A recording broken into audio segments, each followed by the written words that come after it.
Warning, this podcast has stories of real-life events and true crime that happens every day. These stories may contain adult language and graphic or disturbing details not suitable for everyone. Listener discretion is advised. 132 in Bush, I've got him at gunpoint. Check the left phone, pull that direction on your side. They're pulling them out. 911, advise ready for camp.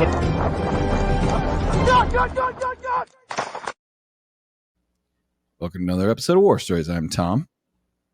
And I'm Chuck. And we are back. And hopefully, as of you guys listening to this, we have released Locker Room as well, because we missed it 1 week, but it's tonight. We're recording this right before Locker Room, so hopefully they're all present and accounted for Locker Room Live tonight. We shall see. 4 days ago. Wait, if you're listening to this when it comes out. It's hard to keep track. Dude, I got to tell you something, Chuck. I had a very weird moment, right? So I had to go to training 2 days, right? In service. It wasn't even in-service training. It was advanced training. And I will not bore you with the details of the training, but I was at an advanced emergency management course. Like, I was learning Hurricane Katrina. Like ICS. Level. Yeah. It was ICS 400. So now I'm learning, like Hurricane Katrina level management tactics, right? Yeah. It was. Did they go over how fucked up?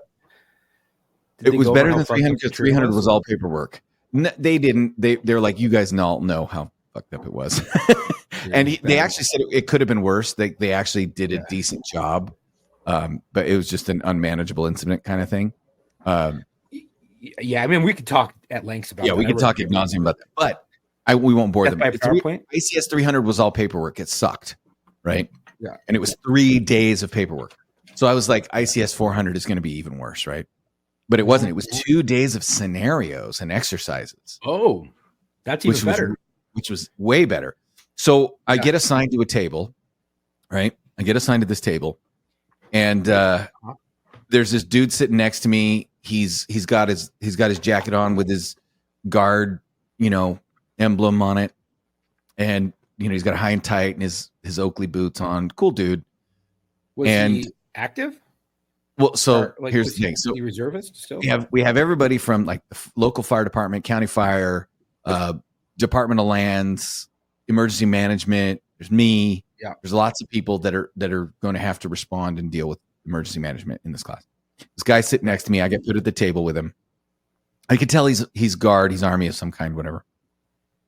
Joking around, our table becomes a little bit of the class clowns, because anytime table I'm at kind of gravitates that direction anyway.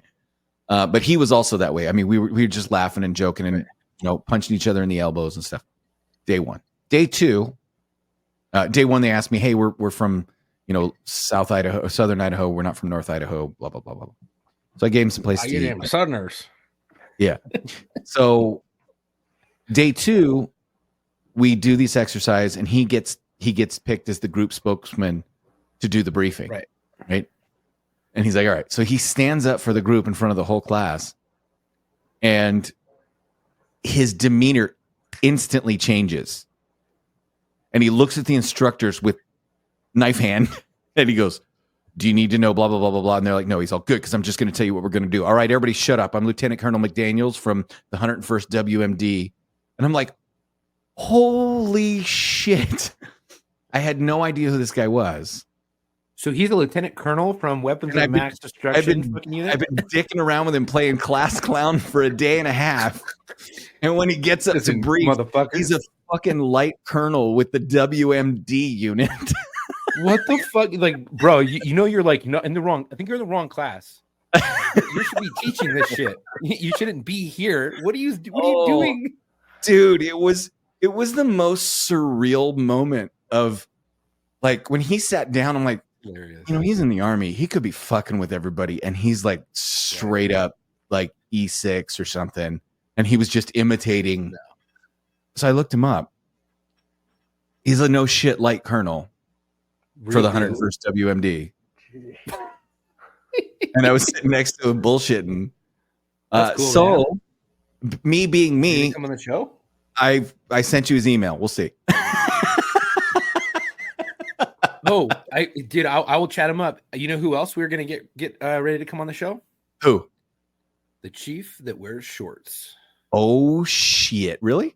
Yeah, I'm in contact Nice. with him. Yeah. Nice. Well, this is the funny. Maybe in a month. Maybe about a month. That's the thing about this show is if we get him on, I think for military, light colonel will be the highest rank we've had. Yeah, I don't think we've had because we had major we've had captain. Yeah. Major, I think, was the highest we went after. Yeah, we'd had captain, highest now, and then we moved to major, and now if we have a light colonel, we just need a full bird, or somebody with stars. Anybody have the number for General Mad Dog Mattis? Because we would love to. Yeah, we could just have him. He'd be fine. We would just have it, and that's it. We're done. Yeah, I hear he's not doing anything right now. Yeah, I mean, he told Trump to go fuck yourself. I'm not doing this. I don't think that's what happened. I think he was like, I'm getting too old for this shit. I'm fucking done with you yahoos. So anyway, that was pretty awesome. And then the instructor, I talked to the instructor of the course, and he worked the San Francisco earthquake where the bridge pancaked itself. Damn. That was one of his first emergency management incidents and stuff. And he's been then doing it for 40 years after that. So maybe we'll get him on too. That'd be dope. Yeah. But what's weird? What's weird? ICS 600. Yeah. But they don't go in sequence. 600 is like an offshoot, right? Like you can do 7 and 8, and 7 and 8 aren't. It's weird how they number them. Anyway, it doesn't matter. It's boring. Nobody cares. I was just curious. I'm like, because I know 4, 5, and 4. No, 4 is 4 and 5. 4 is complex incident management. Like it's super like we were learning about like if your whole state floods, kind of a thing. No, I'm but that's not what we're here for. No, we have a guest, and so Chuck, tell us about our guest who has been sitting here quietly, patiently laughing as I describe sitting next to a light colonel. Before you introduce him, Julian, how would you react if you're sitting here, knocking elbows, being a class clown with a dude, and then he stands up halfway through day 2 of training and tells the whole class he's a light colonel? Honestly, I don't know. I mean, my very first day in the real army, I cut a cake with a first sergeant, so I really don't know how I'd react. But that's pretty impressive. You come in on a fucking birthday where they bring the newest army dude and the oldest army guy that's currently there, and they cut the cake together. No, so I honestly have no idea what it was. I think it was just a troop. I think it was a troop ball, and they were like, "Who's the youngest guy?" And everybody looked at me. I was like, so it was youngest and oldest. That's me. Yeah. And the first sergeant, we had the saber because we're Cav, and we grabbed the saber, and he held my hand, which was very awkward and intimidating. And we cut the cake, and I was like, all right. Did he lean over and go, "Don't fuck this up, kid"? Honestly, yeah. He goes, he's like, "Just let me hold your hand, and we'll do this." So, all right, man. He was some Georgian. That sounds sexual. Just let me hold your hand. It was very intimate, and I enjoyed it. Just grip you guys forever bonded. Well, Chuck, tell us about Julian's email. Okay, we'll do. Real quick. You said you're Cav. The only Cav guy I've ever fucking worked with was a fucking G, and he was the hardest, meanest fucking FTO out there.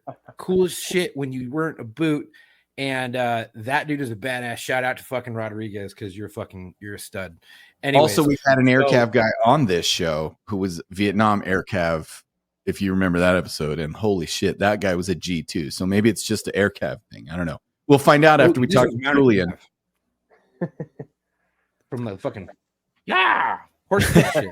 Yeah, we're riding horses with yellow bandanas and shit. You're right. The fucking cute little cowboy hat. Anyways, so Julian Hamill wrote in and wanted to be a guest on our show. Took some finagling, but we got him on. He was a specialist in the United States Army. He did 3 years and was part of the first conventional forces west of the Euphrates in Syria in early. Oh, I'm sorry. Wait a minute. See, here's the thing. Chuck schedules this stuff, and I don't read the emails because it's not my job. So when I said Air Cav, you mean Cav.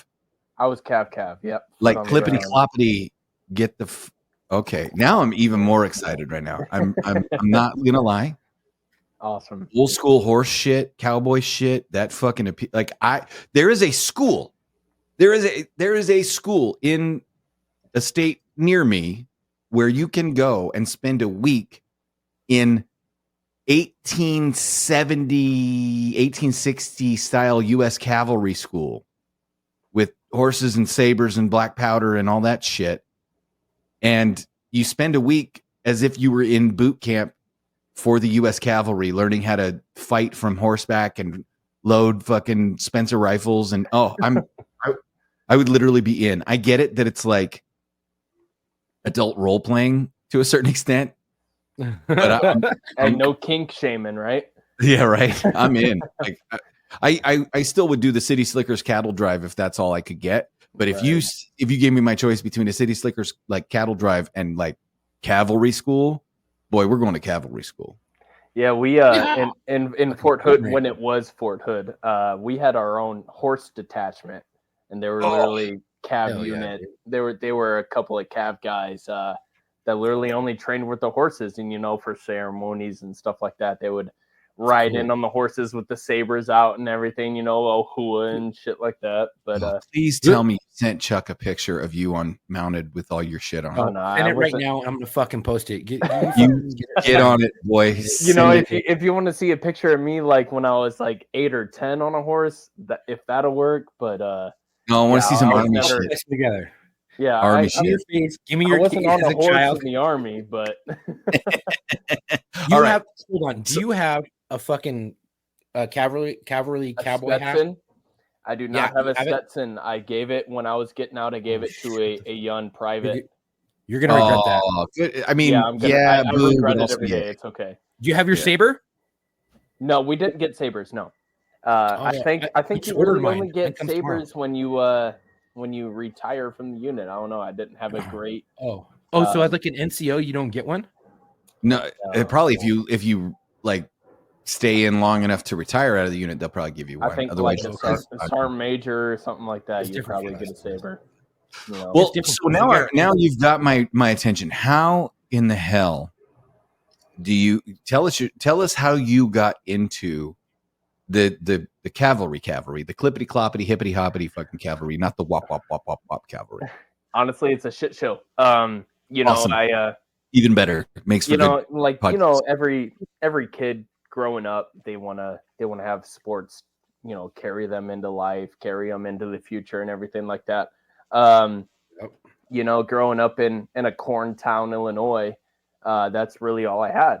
And, I did sports all my life. I was one of the faster kids and one of the stronger kids. And, I was like, all right, if I keep pushing, I keep trying, I'll have a college, get me in, and, we'll do what we need to do with that. That'll be my future. And, like in my family, I had some people in the military, and, my grandmother being my grandmother, she's doing ancestry.com and she's finding out stuff about the Civil War. I didn't know about that until, a couple months ago. But, I went through high school. I hurt myself a couple times, and it started to seem far-fetched that I was going to go to college due to sports. And, baseball? I was football and track. Nice. Oh, corner? Yeah. I was a corner and a running back. Yeah. I was guessing by your body, your frame. Yeah. I was a corner running back, in track. I was 4x1, 4x2, 4x4. In freshman year, I was on varsity, until I hurt myself and didn't let it heal, and that's one of my biggest mistakes. But, to backtrack a little bit, believe it or not, when 9/11 happened, I was in the transition into kindergarten from preschool. And, my dad had said something about, my dad had said something that there was something important on the TV, and my mom and I came downstairs, and, believe it or not, I visually remember watching the second plane hit.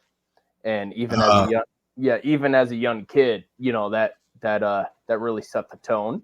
That really pissed me off. And that was really always in the back of my mind, how bullshit that was, that we can let somebody come on our own turf.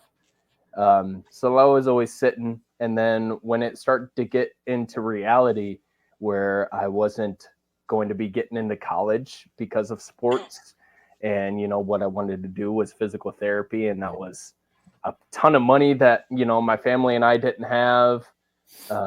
You know, I didn't have any college or anything. And I was like, you know what? You know, I've been playing, you know, like everybody nowadays, I've been playing all the Call of Duty games. I can go into the Army, you know, go into this military service. And so I looked into the Air Force. I was like, I want to be, you know, like I want to be AC-130 or something like that. A10, A10. Yeah, right. You want to be an A10, absolutely. But they were like, yeah, you don't really get to pick your job. I was like, oh no, fuck that. You know, I want to. Oh, your recruiter was truthful. Yeah, surprisingly enough, right? Right. He's like, you're gonna get fucked. Yeah, I was like, oh no, fuck that. Like, I want to pick my job. And so I started doing some research, you know, not letting my parents know I'm doing research. And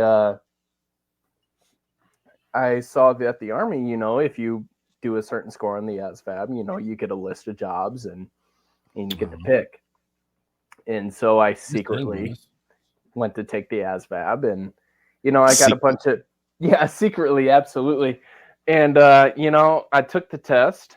I did the pre-test that they do in the recruiting office, and I qualified for a couple of things. I was like, all right, listen, what's the one that leaves the soonest? and the funny part about it is that I had already, like, I was looking up MOSs at that time on Netflix. It was like that show that was like showing you that Army show that was showing you like the basic training, the sapper, you know, all that kind of stuff, like showing you the insights of it. I was all kind of hooah, you know, and right. And I saw this MOS called Cav Scout. And I was like, you know what? Growing up as a kid, I always wanted to be, you know, like the guy that's sitting back, you know, like watching everybody, you know, like being the guy that like really fucking fucks people's worlds up, you know, because, like, you know what they're doing. And like a QRF type of thing. Kind of, yeah, but more along the lines of being able to like be there without them knowing you're there. Recon, right? Yeah, recon. You want to be a secret squirrel, dude. Yeah, absolutely. Yeah. And I saw Cav Scout come up, and that was one of the things that popped up on my what was available for my ASVAB, and I had already looked at that. And then that was one of the things that was leaving the soonest. And I was like, all right, fine. That first of all, that sounds fun as hell to go into, and second of all, that leaves super soon. I'm going. Right. And so I signed that contract before I even graduated. Yeah. Right. And so I signed that before I even graduated. You know, so I ended up graduating high school in May of 15. And then when you signed, did your parents know? Yeah. So it's kind of hard to remember, but I definitely remember the first sergeant of that recruiting office saying that my mom had to come in with me. So I think I might have needed her approval, but she was at the point of you know, I can't change your mind at this point. You know, I'm going to give you my opinion. She accepted her fate. Yeah, she accepted it. Were you 17 at this time? I think I was close. If you hadn't graduated high school, I would be willing to bet it was your age. Yeah, because I turned 19 in basic. So I think I was at least 17 by the time I signed, because I think I turned 18 after I signed. Got it. Okay, yeah, you need your mom, yeah, for sure. Yeah, and you know, she's like, I'm your dad. voice. Yeah, well, my biological dad was just gone. So, you know, like my stepfather was my dad. He is still my dad. You know.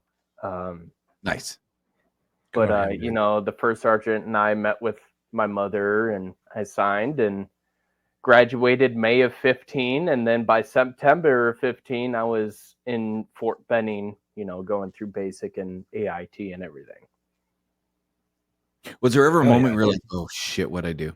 Oh, absolutely. The moment you got to Fort Benning, he's like, yeah. So my recruiter didn't tell me dog shit. He didn't tell me fucking anything, right? Should have So gone to Jackson, dude. Hold Relax on, in let me Jackson. dust off my surprised face. yeah, so my recruiter was like, he was one of the 13 series. So he was oh man, he was like one of those rocket launchers from the trucks. I forgot what series that is. But he was like, yeah, dude, Cav Scout's super cool. You know, like you go to basic, you learn the cool guy shit. And then, and what he sold me on was like, you can go to airborne, you can go to sniper, you can go to ranger, you know, you can go to all these schools all you want. Yeah, my dick in the dirt. Sure. No, you cannot. Sure, bro. I mean, you can. Yeah, being Doesn't mean naive. you will. Yeah. When you re-enlist. Yeah, right. When you re-enlist and Yeah. when your unit is allotted it, right? Right. Yeah. So anyways, I get to basic and I'm in I'm in the receiving portion of it. And you know, that's Fort Benning, but it's like on the side of Fort Benning. Okay. And you're there for like 2 weeks. I was sitting there for 2 weeks, standing in a hallway with a shaved ass head. You know, my knees started to hurt and everything like that, being scared because there's people walking around, you know, looking at you.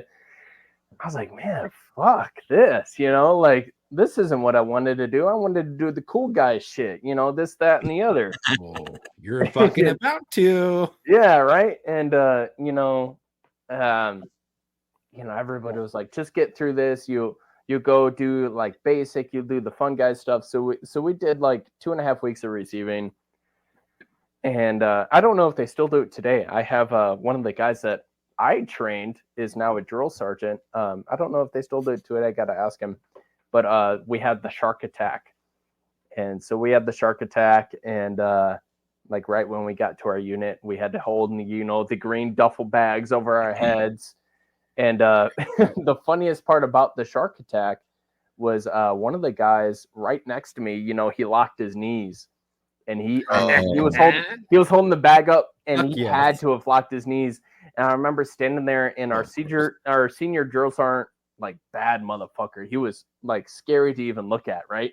He was above us in the balcony, you know, looking down on us, yelling, no microphone, nothing, just yelling at us. Right.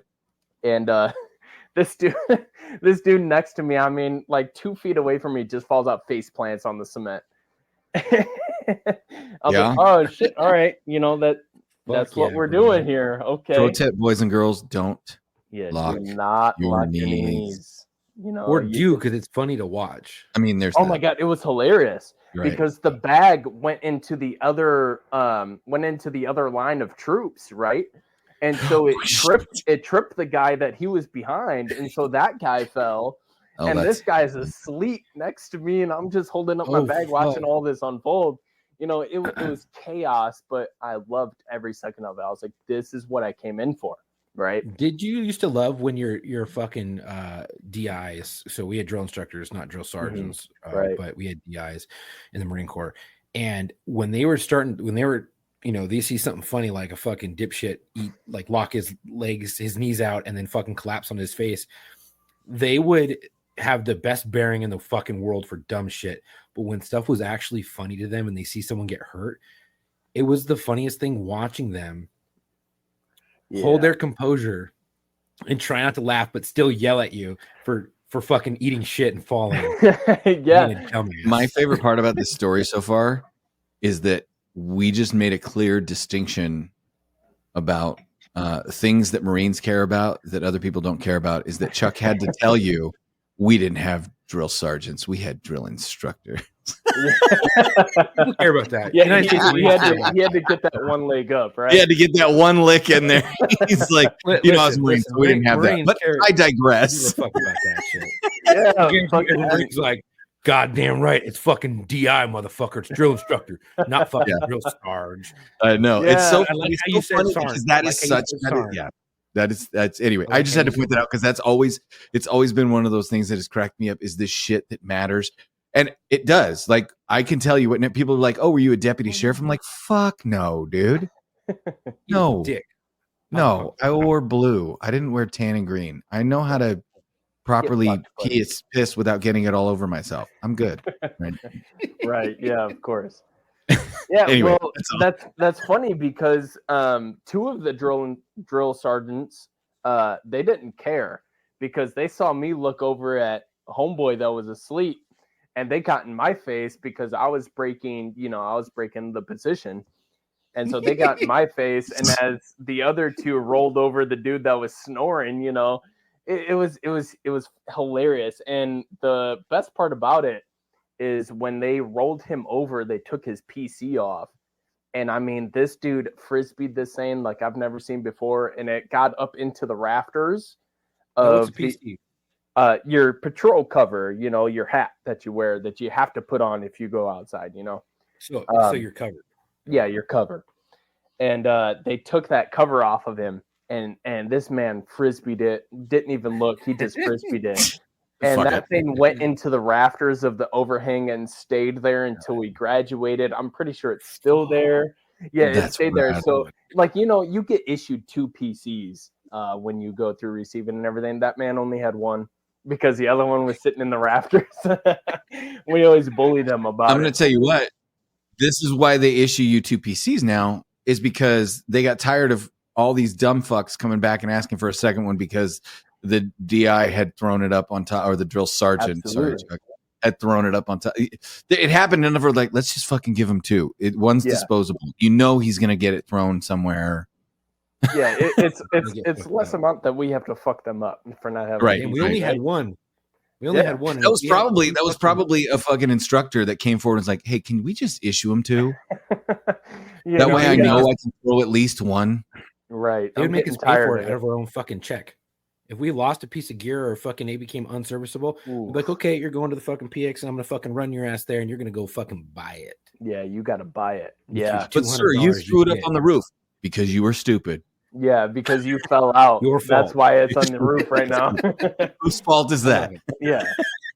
Oh, man. But that was my introduction into the Army. And in my head, I'm like, this is what I fucking want. This is what I signed up for, I wanted. Okay, what was your favorite Army movie, or what was your impression? Like, if you point to a movie and go, "That's the fucking Army," growing up, where did you get your impressions from? So that when you got there, you were like, "Yeah, okay, it's finally happening. They're treating me like shit. We're getting fucking yelled at." Like, to be completely honest, and it's really funny. I was just watching it today. It was Band of Brothers. I grew up watching Band of Brothers. And, like with Curry and stuff like that. Don't even talk about it.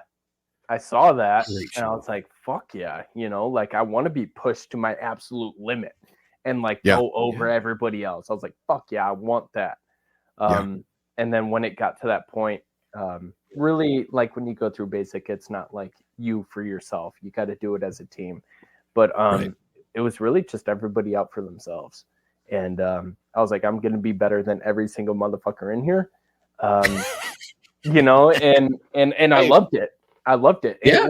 It wasn't rewarded trying to be better than everybody, but that's what I wanted. I wanted the drive. I wanted the kick in the ass, because I was an only child. I didn't really get a kick in the ass. But that's what I needed, If you go to basic expecting recognition, you done fucked up. Mm-hmm. Mm-hmm. And I'm going to tell you right now, whether it's the police academy or basic training or the fire academy, the last thing you want is to fucking stand out and be recognized. You don't want to be seen. Out of sight, out of mind, right? You don't want to be known. My dad told me, be outstanding, but don't stand out. Yeah. Best advice you could give someone. Best advice. Be outstanding. Don't stand out. and see, I didn't really have that. Because my great grandfather was in the Philippines during World War II. Oh shit, nice. Yeah, and so he almost lost, I think it was a leg or an arm. I don't know. He was in a plane crash. He almost lost a leg or an arm. It was the only thing I know. He died when I was pretty young, so I never got to talk to him about it. But all I know is the limb was hanging on by a flab of skin, and he ended up saving it and being able to use it. Oh, holy fuck! fuck. Really? Yeah, in the Philippines. It was a really cool story that I got to hear a couple of times, different versions of, but never from him because he didn't want to talk about it. Well, they're like all nurses over there. What's up? They're like all nurses over there. Yeah. And then my grandfather was in the National Guard during Vietnam. Oh, wow. And so, like, I did, and nobody else, like that I knew of, was in the military. So I had no warning. I had no nothing that, like, what I was to expect, once I got into this military training, other than the videos, all this propaganda, like, oh, this is what your MOS does. Be. Yeah, exactly. Right. So I wasn't really prepared, but once I got like blindsided by it, smacked in the face with it, I was like, oh my God. I was like, this is amazing. This is the army that like you see in the movies type of thing. But you never had brothers, so that makes sense. No. Because you're finally like they're having brothers foisted upon you, Yeah, absolutely. And like to this day, I went through basic with somebody. He was 2 numbers away from me, like you all get like numbers and everything like that. Sure. He was 2 numbers away from me. He is still my brother. I was a part of his wedding. We went to the same unit, the same platoon, the same everything. And I mean that the Army gave me a family I never had. And I am forever grateful for that. I can never give that up. Fuck yeah. Yeah. So now we know how you got in. Yeah. So how do you end up in the cavalry? Mm-hmm. And so what happens from there? Tell it. The floor is yours. You can tell us whatever you want. What is your story? It really, like I said, it's a shit show. So, I get to Fort Hood, Texas in 2016, January of 16. And nothing goes on at Fort Hood, right? Yeah, nothing goes on there, right? Nothing goes on. So the unit I got dropped into was 6-9 Cav, 1st Cavalry Division, Apache, and we got dropped there, and they had apparently just gotten back from Korea. And, I'm not sure how it works with the Marines or anything like that, but we do cycles with deployment, and it's like we do as well. Okay, cool. Awesome. Yeah. So like you do a 9-month deployment, you come back, do 6 months of training, and then you like get ready for the next, rotation. They had just gotten, okay, cool. They had just gotten back from Korea, like that doesn't really count. But they had just gotten back from Korea. Unfortunately, I got put into a heavy unit, which was the Bradleys. I fucking love those things as much as they're pieces of shit. I love them. Fuck yeah, we have their suspension on our vehicles. Oh my God, they're awful. I the love suspension is fucking great, but our vehicles sucked. And yeah. The Bradleys are similar. The weapon system, like I would marry the weapon system if I could. But what was on the Bradley weapon system? So we had the 25 mic.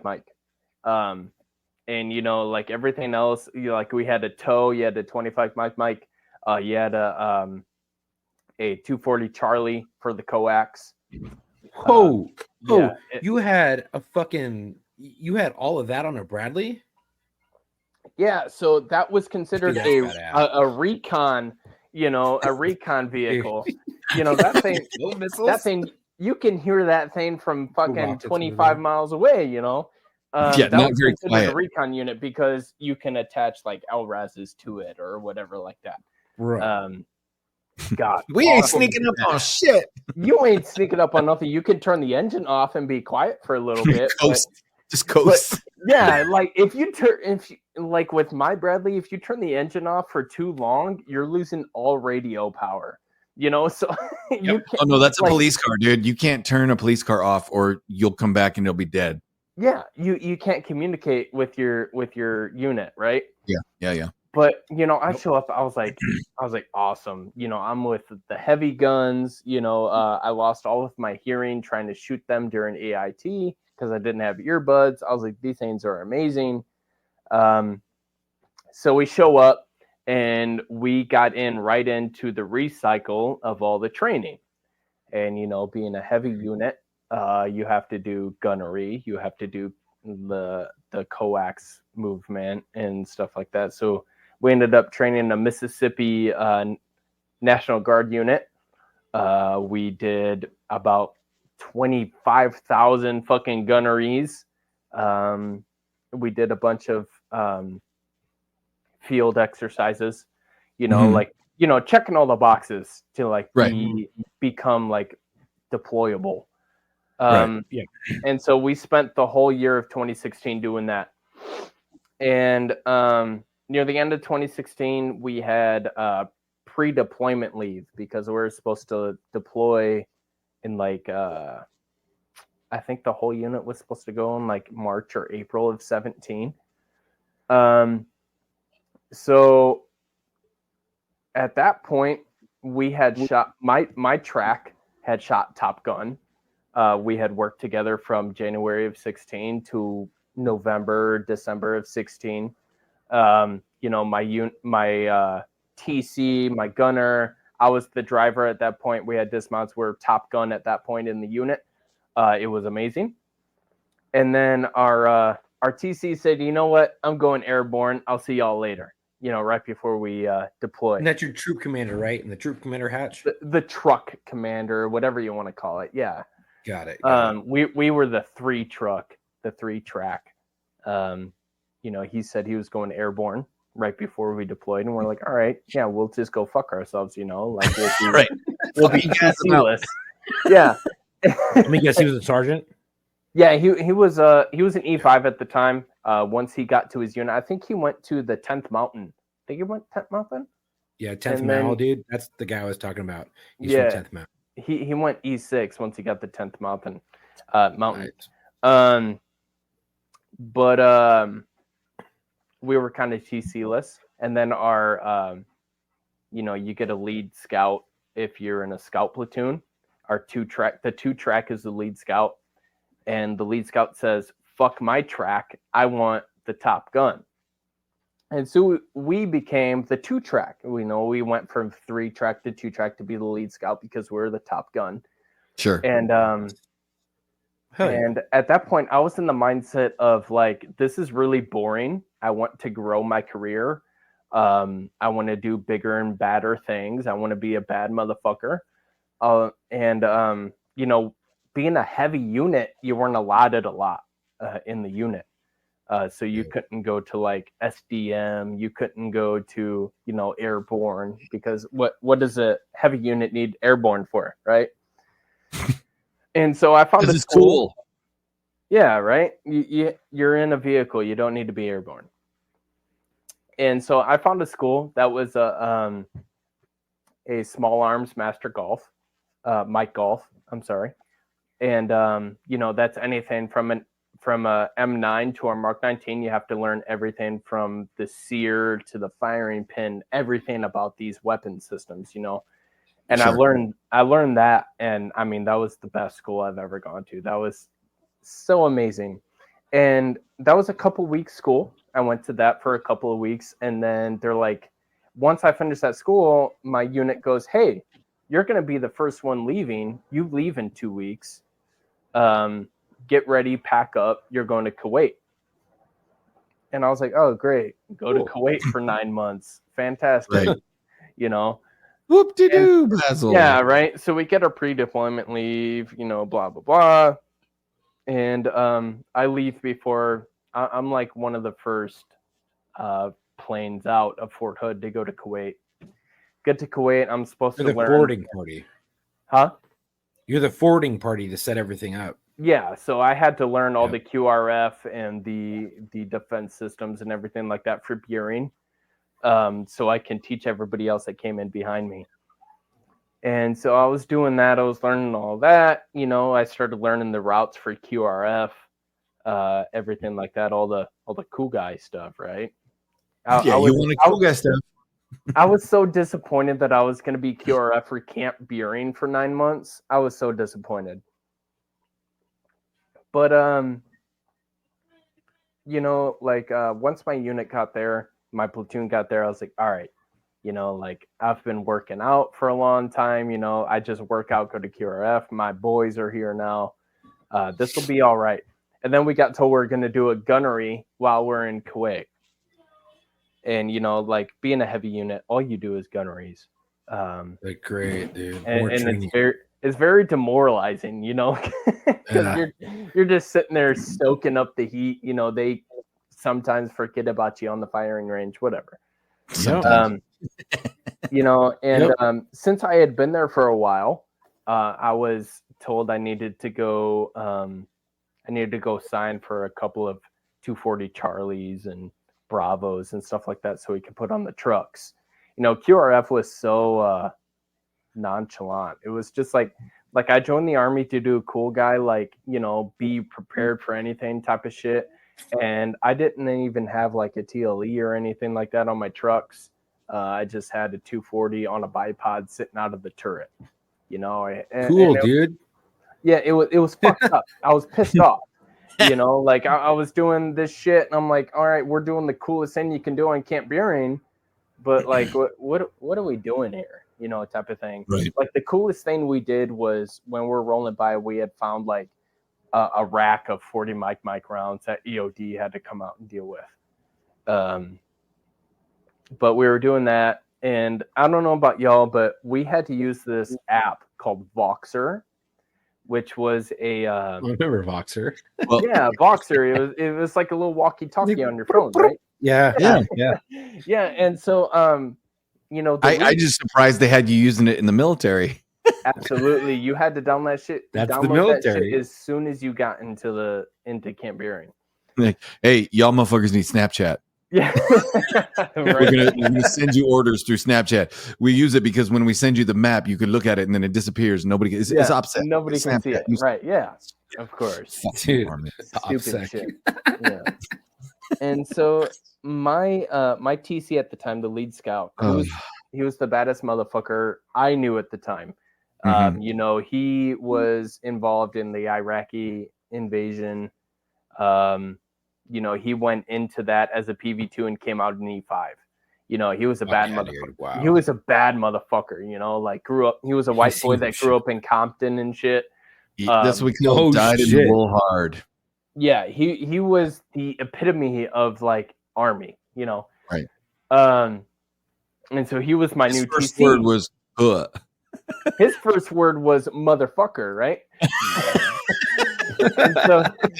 and you know, I get a message from him on Voxer. He goes, "Hey, you know, my gunner." That still makes me laugh. Sorry.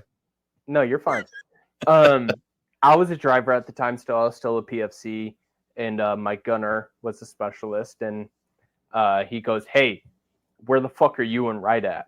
And like, you didn't want that message from that man, right? And so I was with Wright. You know, we were signing out some 240s for QRF. I looked at Wright. I said, "Fuck, Hillian, like Sergeant Hillian, fucking wants to know where we're at." and I was like, "We're about to be back at the tent. We just signed out a bunch of 240s." He goes, "All right, stay where the fuck you're at." I was like, "Dude," and me and Wright instantly looked at each other. We're like, "All right, what did we do? Like, let's backtrack 72 hours. You know, yeah, like, what did we do?" Smoked. Yeah. And we're like, what the hell did we do? And so we're sitting there and we're like, all right, let's go have a cigarette. There was a smoke pit right outside the tent. And so I'm sitting there and like, you can smoke a cigarette before you get executed, right? That's yeah. Absolutely, right? You should have the last stupid smoke, right? that you're in the middle of a fucking desert and you have to have a fucking smoke pit. Yeah, you have to have a smoke pit. I think it was 30 feet away from the tent. So stupid. Yeah, it was whatever. But I'm sitting there with Wright and we're trying to brainstorm, and I look over his shoulder and I have Sergeant Hillian, my brand new platoon sergeant. Our platoon sergeant had left us as well. Our LT and then our CO walking towards us. And I looked at Wright, I was like, we're fucked. I don't know what we did, but we're fucked. And they end up walking to us. We put our cigarettes out. We stand at parade rest, and they tell us to relax and sit down. And the LT goes, "Well, boys, effective as of right now, I was Apache troop. They were like, as effective as of right now, you are a part of Bandit troop. You were selected by Squadron to go over to be the lead scout for Bandit. You are going to Syria in 2 weeks. Go meet your platoon and then pack up." And at this point, how fucking stoked are you? Oh, so honestly, it was a mixed feeling because when I was leaving home for our pre-deployment leave, I had this gut feeling that I wasn't coming home. And I was like, I'm going to be sitting in Kuwait. What the fuck's going to happen? Like, I'm fine. And then once that motherfucker told me I was going to Syria, I was like, hold up. That's all of a sudden your memories of that feeling came back. Sure. Yeah. Hold up. So, wait a minute. Yeah, absolutely. I was like, all right, I am absolutely fucking excited to go do this. Like, I want to be a part of it. I get to go do. But you're nervous at the same time. But I my stomach dropped, and I was like, holy fuck. Yeah. Yeah, shit just got real. And yeah, literally. And luckily, I had gone to basic with a couple of guys that were in Bandit, my sister platoon, sister troop. I'm sorry. And so I knew a couple of them, and we went over, met our new platoon, and found our new truck. We got transferred into a light unit, so we can go, because Bradleys are invasion vehicles, so we couldn't take Bradleys into Syria. We had to take Humvees. Yeah. So we had. My God. Yeah. So we had to become a heavy unit we had to become a light unit from a heavy unit. Yeah. It was, we had to reconstruct everything we had just been trained.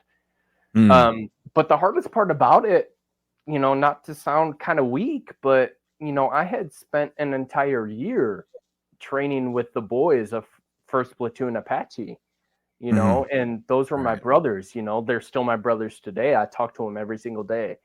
Like, I love those guys. And in the snap of a finger, I was a part of a different troop, not even a different platoon, but a different troop, and we had 2 weeks to pack our shit and get the fuck ready to go. And I'm just going to speak to something real quick. Yeah. That feeling that you got, that gut feeling you got, you're really so excited. You're like, fuck yeah, we get to actually go do something instead of sitting around with our dick in our hands training. Yeah. And now we're getting to go to Syria. But then you get that pit in your stomach, that feeling, you're like, fuck, I might not make it back. But that overall excitedness is probably the best feeling that you've had. Oh my God. Yeah. For forever. Like, yeah. So I could speak to that. Like, knowing you're going to be on an interior search with a known suspect armed with a gun, you're like, fuck, I don't want to die, but I want to be that motherfucker that goes in there and get that shit. I want to be the first motherfucker in there, right? Exactly. Getting me hard. It's the craziest feeling. Pumping, right? Isn't it the craziest feeling ever? It's like, you're so excited, but you're straight up excited. It is bizarre, because when I would go to, burg alarms, there's you go to a burglary call, or you go to a prowler call, or any kind of in progress, and you're like, I hope he's there. I fucking hope he's there. You don't want it. I remember there was a couple in particular when I was young. My favorite, but the best one, was we had a woman. She called and she said, I think someone's in my house. And I was like, okay, get it. Let's fucking go. And so, we're hauling ass, silent code, where lights and siren, or lights, no siren, hauling ass. It's 2:00 in the morning. We scoot up. We park, 3 houses down, kill the lights, kill the cars, whatever. And we walk in, and we're approaching, and it's that same feeling of like, I fucking hope this is real.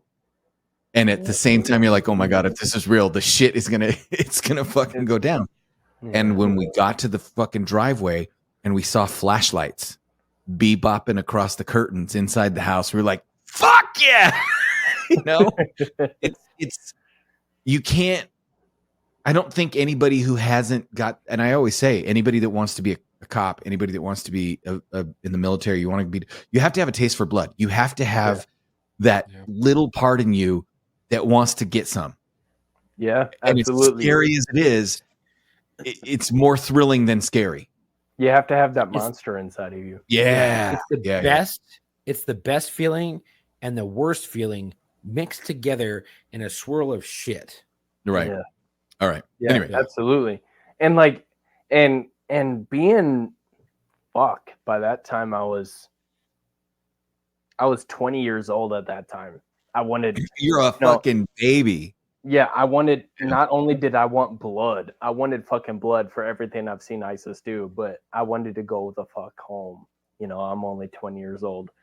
But I wanted fucking blood. So, you know, that kind of overpowered my fear of not going home. And I was like, all right, let's fucking do it. Let's learn it. Let's get the fuck going.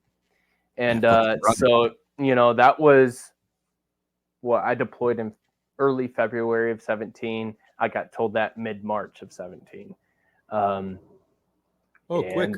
Yeah, really fucking quick. I was there for maybe a month and a half. They're like, guess what? You're leaving. Bye. I was like, absolutely. What? Thank you. Thank you. You know, like I didn't want to sit in Kuwait. Camp Beering was a fucking, you picked up Fort Hood and you put it in the fucking desert. I didn't want to do that. Yeah. You know, and so we met our troop, we met our platoon, and it was, God, it was so surreal. It was like, you know, my gunner and I, we were walking away, going to pack our shit, and we're like, we're finally doing it. We're doing what we've been training for over a year. You know, looks like we didn't get dressed up for nothing. Yeah, let's go. You know, let's go. And, you know, we sat there, and then finally we got the okay to get on the plane out of Arif John, you know, and, you know, that took at least 3 days. You know, we had got on the plane, we got halfway there. We're like, they were like, we got a bunch of, you know, land to air. We got to turn around. And so we turned around the first night and we came back. We slept in Camp Beering again. And then we had to go back and load up on the plane. And then we got sent back over there. You know, each time I fell asleep. I was so tired. I fell asleep. I had a migraine each time, you know, and when we finally landed, we landed in KLZ. It was a Kobani landing zone. It was just this dirt fucking trail. It was named after one of the Kurdish fighters that was a bad motherfucker that we got to meet. It was awesome. But we landed pitch dark. We didn't have any nods or anything at that point. We had to keep them in our rucksacks. So we landed and we're hopping out of the plane, and we had to hold on to each other's fucking backs and get led into our tents or whatever. And we sat there and we're at KLZ, Kobani Landing Zone. And then we got told that we were going to establish our own FOB on the FLOT of Syria, Turkey, you know, all that shit show. And so we got told that we're going to establish our own FOB about 2 hours away from the landing zone and resupply and everything. And we needed to load up. We needed to put our flags on the trucks, which I still have my flag. I have my flag that flew on the truck the entire time. It's in my safe. We had to do God, what's the system called that like disrupts IED signals and stuff like that on the Humvees? I forgot what that's called. Oh God, I don't know. But we had to like get that all set up, you know, our FBCB2s, all that kind of stuff. We had to get all that set up, and then we rolled out. And you know, rolling out was the most surreal fucking tone setting thing I've ever had to do. You know, so we're rolling in, and if you look on the map of Syria, we were in the northern part of Syria, you know, from the border of Turkey and Syria, and we had to show presence to stop Turkey from coming into Manbij, whatever you want to call it. You know, because we're NATO allies, they're not going to do that when we're there. so-called. And, we had to show presence for Russia, Turkey, the regime, ISIS and all their little subgroups to not do bullshit when we're over there. And so we were working with the Kurdish, the YPG, the YPJ. The YPJ was amazing, being men, going into this desert and you haven't seen a woman in so long, you see YPJ and you're like, oh my God, this is amazing. This is awesome. YPJ was specifically a woman-based Kurdish fighting group. Mm-hmm. Very cool. They were badasses, but we were with the YPG mostly. We went to this thing called Radio Hill. We were attached to Special Forces 5th Group because they had to go down to where did they have to go down? They had to go down to like the last stronghold of ISIS in Syria. So they were like, we need y'all to come in, hold this position so we can go down there. And so, you had the layover, they had to give all the information, show us the FLOT, the forward line of troops and everything like that. And we had that for about 2 weeks and they were like, all right, you're on your own. See ya. And, like every single one of my guys in my platoon, we were 20 years and younger. So this was our first, not only for our whole troop, but for the platoon that went out to the FOB that we were supposed to make with HESCOs and sandbags and everything like that. This was not only our first deployment, but our first combat deployment. And we got deployed. We got sent there with the headquarters platoon and our first platoon. That was it. So we were pulling guard, going on missions, like there was no sleep. We had no showers, no food other than MREs, no tents, no anything. So we're sleeping on the roof of this old ISIS compound where nooses were still hanging from the radio tower. Like like you go to clear the building and there was diapers and there was a room filled with diapers and feces and everything. There was another room, had a bunch of other shit in it. And then there was a radio tower attached to this building. It had nooses hanging from the attachment to the tower in the building, bullet filled, everything like that. And so we show up there. We're like, all right, this is our new home. So we start filling sandbags, start filling HESCOs. It's one platoon. Obviously, the headquarters platoon wasn't doing anything. So it was all first platoon, my platoon doing everything, doing the guard, doing the missions, doing every fucking thing, So that was pretty terrible. We did that. And our unit kind of left us out to dry because they were like, all right, you're there. You're with a SF unit, 5th group, like good luck everybody else type of thing. Mm-hmm. They didn't have a resupply situation. They didn't have anything like that because the KLZ was at least, the KLZ was at least 2 hours away, 2-hour fucking Humvee drive away. And, as we're rolling in, I completely passed this. As we're rolling into this area, there was just countless miles of people leaving with their entire lives stacked onto donkeys, stacked onto tractors, and anything they can stack their life onto, they were heading the opposite way.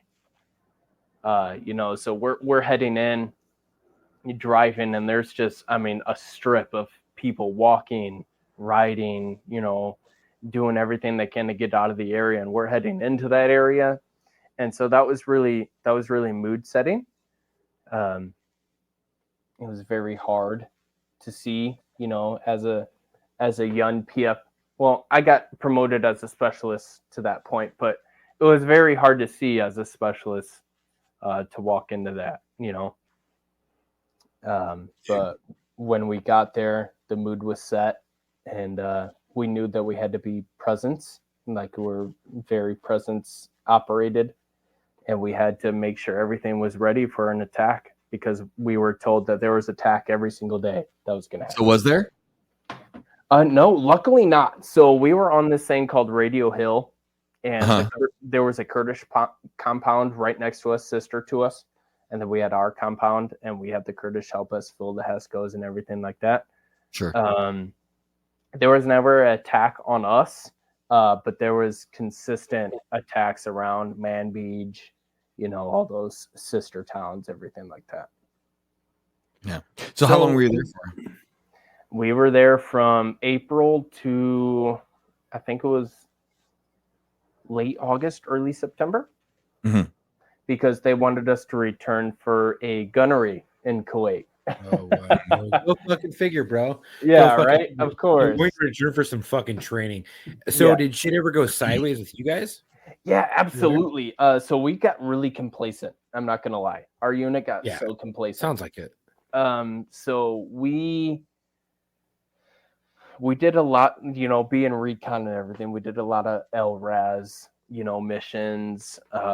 We did a lot of, looking over the. You could literally go to this point. We called it Mud Dog Mountain. That was our platoon name. It was Mud Dogs. You can go to Mud Dog Mountain and you can look over the valley and the sister mountain. You could see Turkey's flags flying over that way. You look to your left, you saw Russian flags flying. And then if you looked into the valley itself, you saw ISIS and other little subgroups running around doing whatever the fuck they do, right? And can we pause? I got to go to the bathroom. I'm so sorry. It's all right. We'll pause right now. Well, it sounds like you've got some pretty interesting shit that goes down when you get complacent, because let's face it, that's when we all get our shit pushed in, is when we get complacent. We've talked about it on the show multiple times. However, you, dear listener, you who are here to hear about the complacency, you will have to tune in next week because we've reached our limit. However, I did talk to Chuck, and Chuck says that you did not have your own dedication, so we are providing one this week. Is that correct?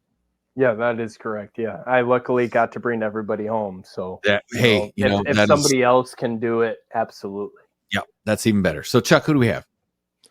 Well, first I want to say, hey, Julian, thank you so much. We can't hear to go and dive into part 2 and hear about all the stuff that happened while you were in Syria. Absolutely. This podcast and this dedication goes out to Jonathan Diller. For those of you guys who don't know Jonathan Diller, he was a New York police officer, or he is a New York police officer who was killed in line of duty. It's made the rounds on social media, and next podcast we're going to have, unfortunately, 2 others from New York. It's been a bad week. We've lost a lot of cops this week. Yeah.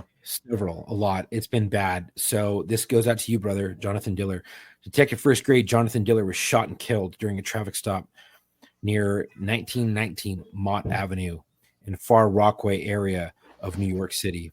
At 5:50 p.m., Detective Diller and his partner approached a vehicle that was stopped in front of a bus stop. Despite being asked numerous times to exit the vehicle, the subject refused. He pulled out a gun and shot Detective Diller in the stomach, striking him under his vest. Detective Diller was able to get the gun away from the suspect, and his partner wounded the suspect. Detective Diller was transported to Himika Hospital, where he succumbed to his wounds. The suspect, fuck him, he's not a subject. He's a suspect. The suspect, who had an extensive criminal record, was taken to Himika Hospital and is in stable condition. Detective Diller has served in the New York City Police Department for 3 years and was assigned to Patrol Bureau Queens South Community Response Team. He is survived by his wife and 1-year-old son. He was posthumously promoted to detective first grade and given a new shield number of 1110, which is his son's birthday. He was 31 years old. Tour of 3 years. His badge number 110. Well, rest easy, brother. We got it from here, and it has been a shitty week for law enforcement. It's been shitty for law enforcement in general. We know that, and there are way too many people that are getting fucking released on bail or released OR, and then the next thing you know, So for years, man, for years. Yeah. So Well, Julian, thank you, and we're looking forward to having you back. And Chuck, do you want to take us out? Yeah, I just want to say thank you, Jillian, so much for coming on. We can't wait to hear what happens in part 2. For everyone listening, we want to say thank you for listening. If you like the podcast and the content we provide, please help us out by rating and reviewing us on Apple Podcasts, Spotify, or really whatever podcast platform you listen to us on. We're available on YouTube as well. Our podcast is available on all major podcast streaming platforms as well as on YouTube. Rating and reviewing is how we grow. So please, if you listen to us, rate and review us. And if you want to support us, please go to our Instagram at war_stories_official and our Facebook at War Stories Podcast. You can hit the link in the bio, hit our website, which is www.warstoriesofficial.com. You can grab some gear. It has the rest of the links too for bookings. If you want to be booked on the show, there's the booking link right there, which is booking.warstories@gmail.com. Again, that is booking.warstories@gmail.com. If you just have a question you want answered, you can go to mailbag. The mailbag link in the either Instagram or Facebook. It's in the link in the bio. You can click that, ask all your questions there. And if you want to be featured on the show, again, go to booking.warstories@gmail.com. I can get you booked. We're always looking for veterans, law enforcement, firefighters, medics, but also corrections, dispatchers, and nurses. We thank you for the support. Stay safe. And until our next episode, come home with your shield or on it.